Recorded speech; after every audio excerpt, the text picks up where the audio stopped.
미주리 조셉 파크라고 하는 목사님이 계셨습니다. 근데 이 목사님이 노방전도, 이렇게 불신자들에게 전도를 하기를 참 좋아하셨는데 어느 날 이렇게 전도를 하다가 스데반에 대한 얘기를 하신 거예요. 그러니까 한 청년이 듣다가, 목사님, 그토록 예수님께서 그 스데반을 귀히 여기고 아끼셨는데 그 스데반이 죽을 때 예수님 뭐 하셨습니까? 예수님이 스데반을 어떻게 도와주셨습니까?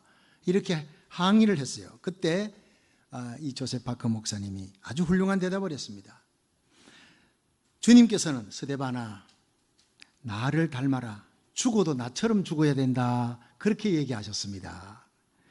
여러분, 스데반을 사랑하시는 예수님께서 얼마든지 그 돌 들고 오는 무리들에게 막 돌개바람 폭풍을 불어서 돌을 떨어뜨리게 할 수도 있고 날려버릴 수도 있고 벼락을 쳐서 잔인한 무리들을 징벌할 수도 있었지만 내버려 두셨습니다. 단지 스데반아, 나를 보라, 날 닮아라, 그렇게 하늘의 음성을 들려주셨다는 거예요. 여러분, 예수님이 사랑하는 자에게 주시는 최고의 선물은, 최고의 은혜가 바로 예수님 닮게 하시는 은혜인 줄로 믿으시기 바랍니다.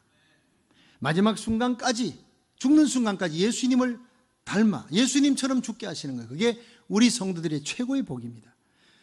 마지막 순간까지 우리 예수님을 닮을 수 있는 비결은 하늘 우러러 사는 삶입니다. 예수님의 삶은 하늘을 우러러 사는 삶입니다. 마가복음 6장 41절에 오병이어 기적을 행할 때 예수님께서 하늘을 우러러 축사하시고 그 물고기 2마리 보리떡 5개를 어떤 어린아이가 가지고 오니 안드레가 그걸 예수님께 바쳤더니 예수님이 그걸 가지시고 하늘을 우러렀어요. 먼저 하늘 우러러 축사하시고 떼어주시니 5,000명이 먹고 12강주리가 남았더라. 여러분, 예수님의 기적을 행할 때 하늘 우러러, 이 기적을 행하시는 분 하나님, 영광 받으실 분은 하나님이라는 거예요. 요한복음 11장 41절에 나사로가 죽어 나흘이 되어 무덤 안에 냄새가 납니다. 예수님께서 돌을 옮겨 놓으라 하시고 하늘을 우러러 감사 기도했어요. 하나님, 내 말을 들으신 것을 감사하나이다. 그리고는 나사로야 나오라 외치니까 죽은 나사로가 살아난 거예요. 요한복음 17장 1절에 예수님 마지막 대제사장의 기도를 합니다. 십자가 지시기 전 대제사장의 기도, 십자가를 앞둔 기도에 하늘 우러러 가라사대 때가 이르렀사오니 아들을 영화롭게 하사 아들로 아버지를 영화롭게 하게 하옵소서. 요한복음 23장 46절에 예수님이 십자가에 달려 죽으시면서 마지막에 하신 말씀이 아버지, 내 영혼을 아버지 손에 부탁하나이다, 이 말씀하실 때 하늘 우러러 큰 소리로 아버지여, 아버지여, 내 영혼을 아버지 손에 부탁하나이다. 그리고는 고개를 떨구신 겁니다. 여러분, 예수님은 언제나 하늘 우러러 사신 분이에요. 하늘 우러러 보고 계신 분. 스데반은 예수님을 닮았습니다. 예수님께 이걸 배웠습니다. 오늘 보면 사도행전 7장 55절에 보면 스데반이 성령이 충만하여 하늘을 우러러 주목하여 하나님의 영광과 및 예수께서 하나님 우편에 서신 것을 보고, 이렇게 했어요. 스데반이 죽는 순간까지 그 얼굴이 천사 얼굴처럼 빛났다는 것, 예수님께서 십자가의 죽음에서 하나님께 영광 돌리듯이 스데반이 죽음으로 하나님께 영광 돌리는 것은 그가 하늘을 우러러 봤기 때문에.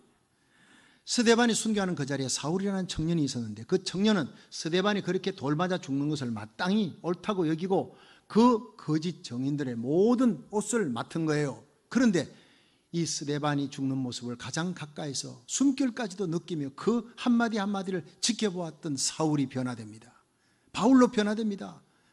다메섹에서 예수님을 만나고 변화되어 일생을 복음 전하다가 스데반처럼 죽습니다. 스데반의 세 마디가 사울의 가슴에 살았어요.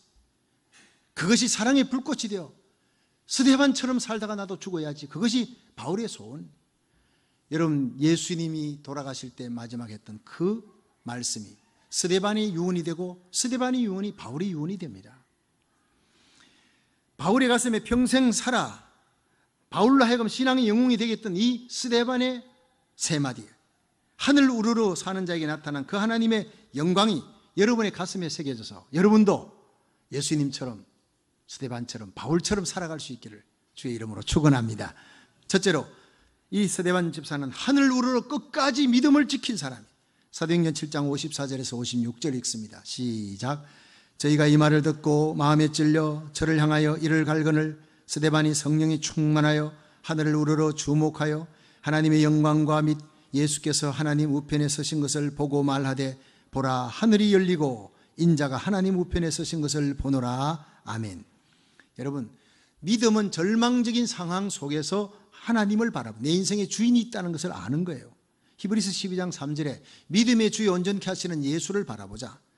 저는 그 앞에 있는 즐거움을 위하여 십자가를 참으사 부끄러움을 개의치 아니하시더니 마침내 하나님 우편에 앉으셨느니라.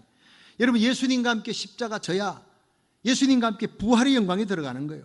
스데반은 오직 주님만 바라보고 주의 발자취를 따랐습니다. 그리고 마지막 순간, 숨 거두는 순간까지, 마지막 숨지는 순간까지 보라 하늘이 열리고 인자가 예수님이 하나님 우편에 서셨다. 이게 뭐예요? 예수님 증언하는 거예요. 예수님에 대한 위트니스예요.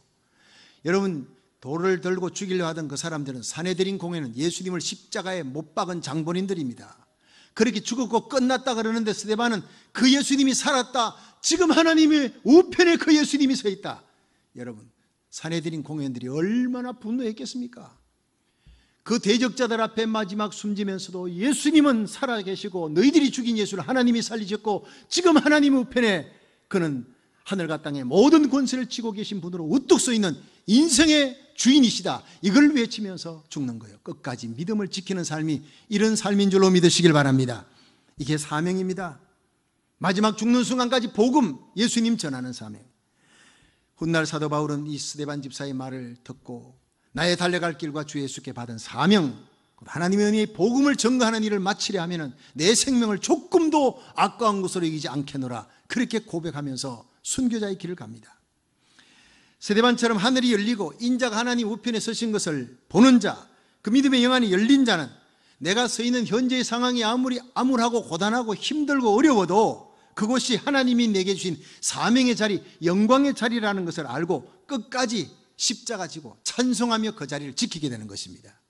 이것이 바로 믿음을 지키는 거룩한 성도의 삶이라 하는 것입니다. 폴란드의 아우슈비츠 수용소는 2차 세계대전 당시에 독일군이 수많은 유대인들을 잡아다 독가스실에 넣어서 죽였던 곳이에요. 같은 시기에 다카우라고 하는 또 다른 수용소가 있는데 거기에도 많은 유대인들이 죽습니다. 그런데 거기에 크리스찬으로 리그라고 하는 크리스찬 젊은이가 거기에 들어갔습니다. 본헤프 목사님과 함께 히틀러 반대자로 그렇게 지목이 되어 체포당해 갇혀서 온갖 고문을 당하고 심문을 당하는데 살 소망이 끊어진 거예요.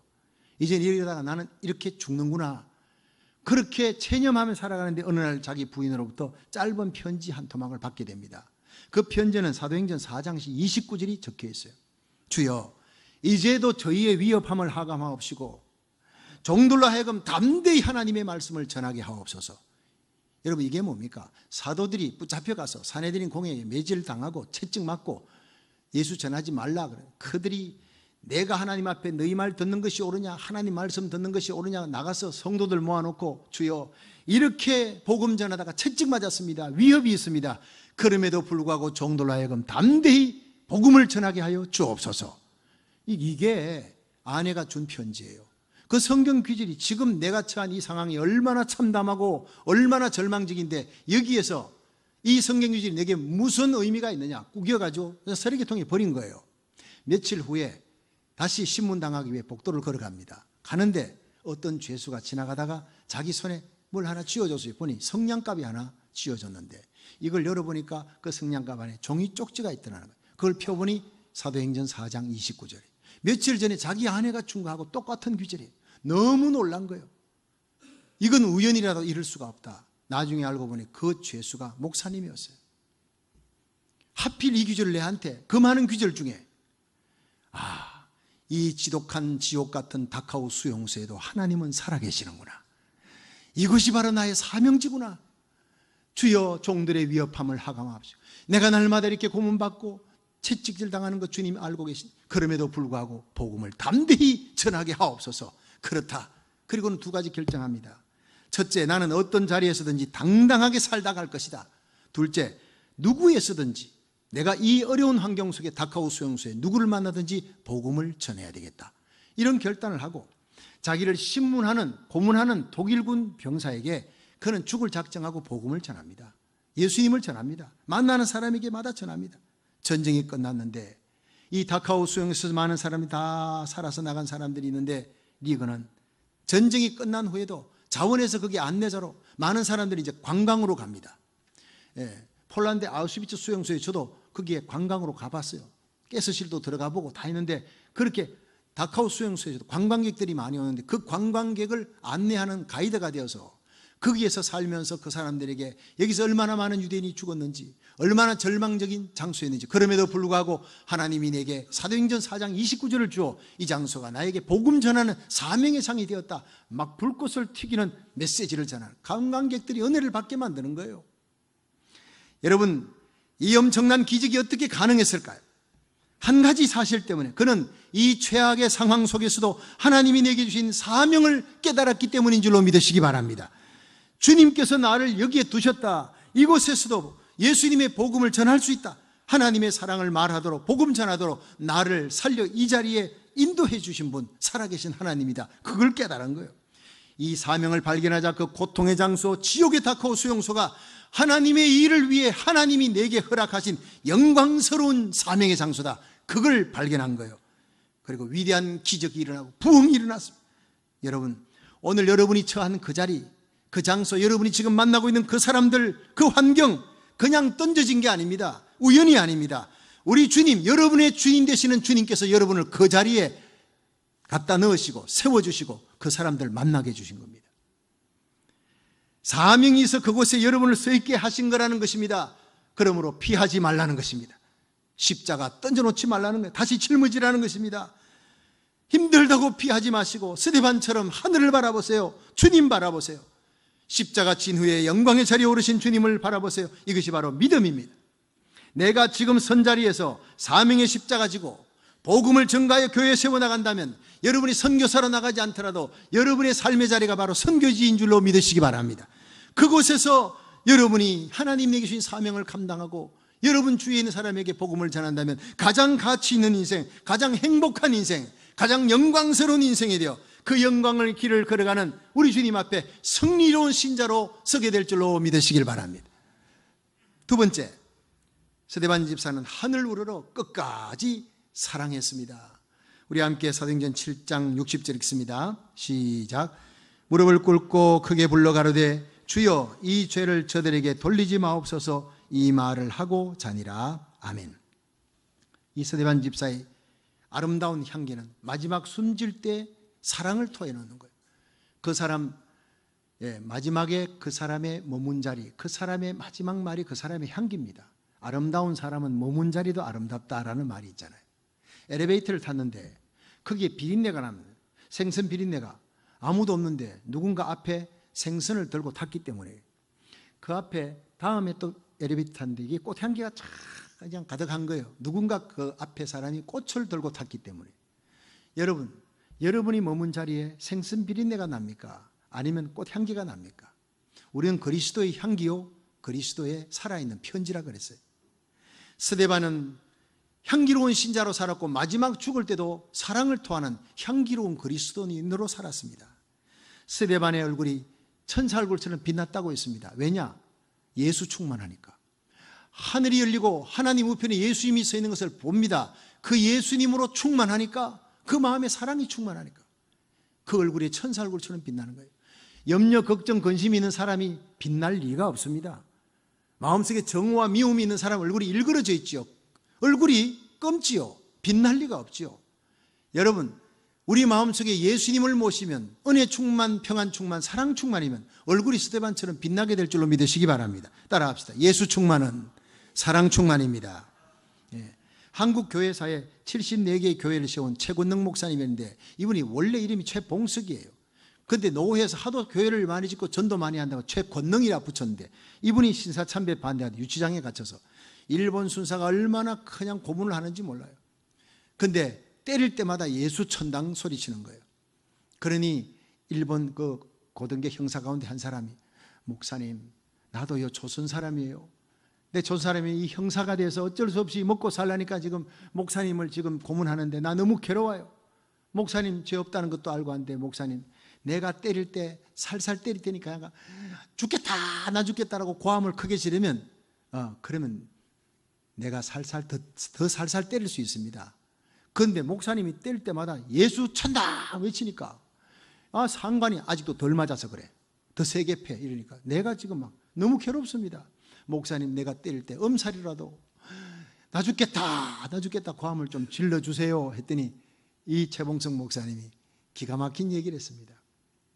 보시게 형사 양반, 나는 요 목 끝까지 예수가 꽉 차 있어서 건드리기만 하면 내가 예수가 튀어나오는 사람이야. 그래 때릴 때마다 여전히 예수 천당을 외치더라는 거예요. 이게 진짜 예수쟁입니다. 여러분, 이게 바로 순교자의 삶입니다. 여러분, 우리는 지금 우리 심령 건드리면 뭐가 튀어나옵니까? 입에서 뭐가 흘러나옵니까?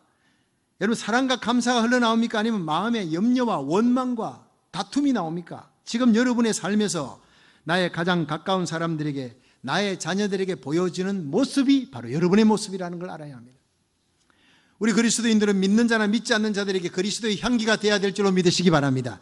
예수님께서 마태복음 5장 44절에 나는 너희에게 이르노니 너희 원수를 사랑하며 너희를 핍박하는 자를 위해 기도하라. 이같이 한즉 하늘에 계신 너희 아버지 아들이 되리라 했어요. 그렇습니다. 숨질 때 되도록 원수를 용서하는 그 큰 사랑, 그 예수님의 큰 사랑을 스데반 집사가 몸소 실천했습니다. 하늘을 우러렀기 때문에. 안디옥의 감독이었던 ig나티우스는 사도 요한의 제자입니다. 그가 아기 때 어머니가 그 아기를 안고 예수님께 안수기도 받으러 왔더니 제자들이 막 못 가게, 예수님 얼마나 피곤한데 이 아기 안수할 시간이냐. 그래서 예수님께서 어린아이가 내게 오는 것을 용납하고 금하지 말라. 천국이 이런 자의 것이니라. 안수기도 했잖아요. 그 아이가 자라서 ig나티우스 감독이 됐다는 전설이 안디옥에는 지금도 전해져 내려옵니다. 그런데 이 ig나티우스가 순교합니다. 로마 황제 트라얀의 명에 의해서 AD 107년 로마로 압송되었어요. 콜로세움에, 원형 경기장에 황제가 있고 대신들이 있고 수많은 사람들이 와서 그 유명한 안디옥의 감독 ig나티우스, 그 사람이 사자들에게 찢겨 죽는다. 굶주린 사자 2마리를 그에 팍 그냥 내보낸 거예요. 며칠을 굶었는지 몰라요. 그걸 보고 사자들에게 찢겨 죽어가는 그 모습을 보고 그저 박수치고 즐기려고 황제와 그게 많은 사람들이 앉아 있었는데 사자가 달려갈 때 이 ig나티우스가 소리를 칩니다. 사자들아, 어서 내게로 와라. 그리고 나의 심정을 빨리 찢어라. 그리고 내 영혼이 내 사랑하는 주님을 빨리 만날 수 있게 하라. 사자가 달려들어 몸을 찢고 심장을 찢을 때 마지막 외치는 소리가 아버지여, 저들의 죄를 저들에게 돌리지 마옵소서. 그렇게 죽은 사람이 바로 안디옥의 감독 ig나티우스였습니다. 하늘을 우러러 사는 성도들은 어떤 고통스러운 환경에서도 이렇게 주님의 사랑을 토하면서 하나님 앞에 가는 거예요. 절대 미움을 통하며 가지 않습니다. 제2차 세계대전 때 나치 독일이 덴마크를 점령하고 덴마크에 거주하던 모든 유대인들에게 가슴에 노란 별을 달게 했습니다. 유대인들을 학살하기 위해서요. 그 당시 덴마크에는 왕이 있었는데 그 왕은 크리스찬이었습니다. 많은 국민들에게 선포했습니다. 여러분, 내가 그리스도인이라고 여기는 덴마크의 국민들이 있다면 내일 아침에 가슴에 노란 별을 달고 길거리로 나오시오 호소했습니다. 그래야 유대인들은 가슴에 노란 별을 달아야 하는 그 대학살의 날이 밝았을 때, 아침이 되었을 때 가슴마다 노란 별을 단 국민들이, 덴마크 국민들이 길거리로 쏟아져 나왔다고 했습니다. 유태인도 덴마크 시민이니 죽이려면 우리도 함께 죽여라. 이것이 바로 덴마크 크리스찬인데 많은 유대인들이 그 광경을 보고 눈물을 흘렸다고 했습니다. 나치 유태인 학살이 가장 적었던 점령지가 바로 덴마크였던 이유가 바로 이런 이유입니다. 덴마크 국왕을 선두로 한 크리스찬들이 종교의 장벽을 넘어서 유태인들이라도 우리와 함께 있는 저들을 죽여서는 안 된다. 예수 사랑의 실천으로 죽음의 위기에 몰린 유태인들을 모두 살렸던 것입니다. 세상에 가장 강한 힘이 바로 사랑의 힘입니다. 그래서 하늘문이 열리고 하나님 우편에 계신 예수님을 우러러볼 때, 예수 그리스도께서 은혜를 베풀어 줄 때 우리는 이런 사랑을 하게 되는 것입니다. 우리 힘으로는 안 된다는 거예요. 오늘 예배드리는 이 시간은 하나님을 찾는 시간, 하늘을 우러르는 시간, 하나님께로부터 믿음도 사랑할 수 있는 능력도 온갖 빛들의 은사도 하나님께로부터 오는 그 은혜를 받는 시간이 바로 이 예배 시간인 줄 믿으시길 바랍니다. 하나님 간절히 자기를 찾는 자에게 모든 좋은 것 주신다 했습니다. 시편 34편 10절에 젊은 사자는 궁핍하여 줄일지라도 여호와를 찾는 자는 모든 좋은 것에 부족함이 없으리라. 잠언 8장 17절에 나를 사랑하는 자들이 나의 사랑을 입으며 나를 간절히 찾는 자가 나를 만날 것이니라. 하나님 만나면 죽을 병도 살아나고 죽은 문제도 해결되는 것입니다. 역대하 16장 9절에 여호와의 눈은 온 땅을 두루 감찰하사 전심으로 자기를 향하는 자에게 능력을 베풀어 주시느니라. 여러분, 예배 시간은 신령과 진정으로 전심으로 하나님을 바라고 하나님을 찾는 거예요. 그런 하나님 만나면 문제가 해결돼요. 홍해 바다도 갈라지고 여리고 성도 무너지고 철옹성도 무너지고 그 모든 철옹성 같은 여리고성 같은 문제가 다 해결되는 역사가 하나님 만날 때 일어날 줄로 믿으시기 바랍니다. 여러분, 예배 시간에 하늘로부터 임하는 놀라운 능력과 사랑의 은혜가 여러분의 심령에 충만하기를 주의 이름으로 축원합니다. 마지막 세 번째로, 스데반 집사는 하늘을 우러러 끝까지 소망을 지켰습니다. 우리 사도행전 7장 59절 읽습니다. 시작. 저희가 돌로 스데반을 치니 스데반이 부르짖어 가로되 주 예수여 내 영혼을 받으시옵소서 하고 아멘.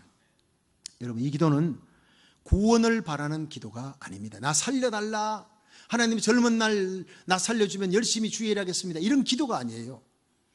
소망 중에 자신을 하나님의 손에 의탁하는 길. 내가 지금 사내들인 공회원이 나를 돌로서 죽이려 합니다. 하나님, 이렇게 죽는 것도 하나님의 뜻으로 내가 받아들입니다.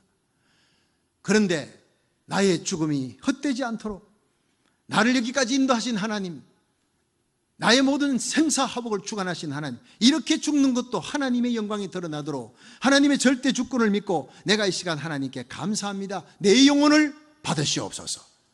하나님의 절대 주권을 믿는 믿음.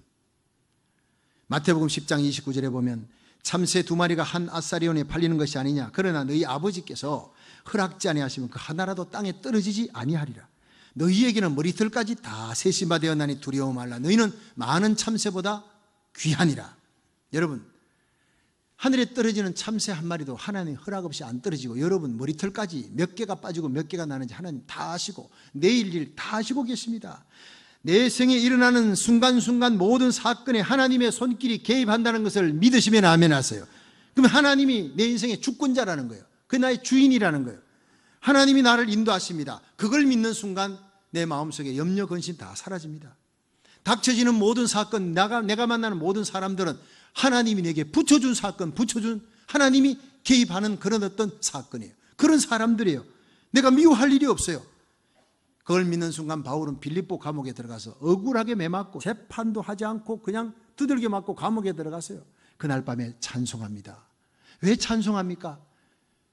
나에게 이런 억울한 일을 당하게 하신 분도 하나님, 여기 빌립보 감옥까지 끌려와서 매맞게 하신 분도 하나님, 하나님이 이 일을 했다면 하나님의 영광이 여기 드러나리라 하고 그 하나님을 찬송하는데 옥문이 열리고 착고가 터지고 간수장이 회개하고 그날 밤 간수장의 집에 데려가서 온 가족이 다 세례받았잖아요. 빌립보 교회가 그렇게 탄생하는 거 아닙니까? 감옥에 안 들어갔다면 그 빌립보 교회는 탄생할 수 없는 거예요. 간수장 가정이 회개할 수 없는 거예요. 여러분, 하나님을 사랑하는 자, 그 뜻대로 부르심을 입은 자는 모든 것이 합력하여 선을 이루고 하나님의 절대 주권을 믿고 가는 자, 모든 것이 감사 제목이 될 줄로 믿으시기 바랍니다.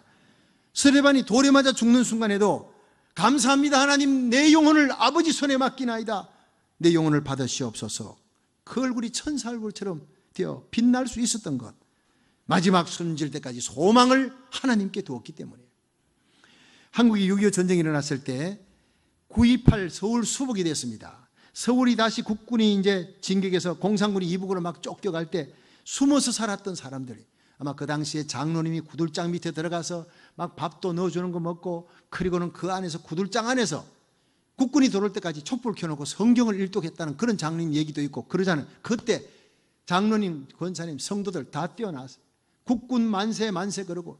근데 국군이 지나가고 난 다음에 숨어있던 그 폐잔병 공산군들이 와가지고 국군한테 만세했던 사람 다 잡아가지고 그 교회당 안에 교인들을 다 집어넣었어요.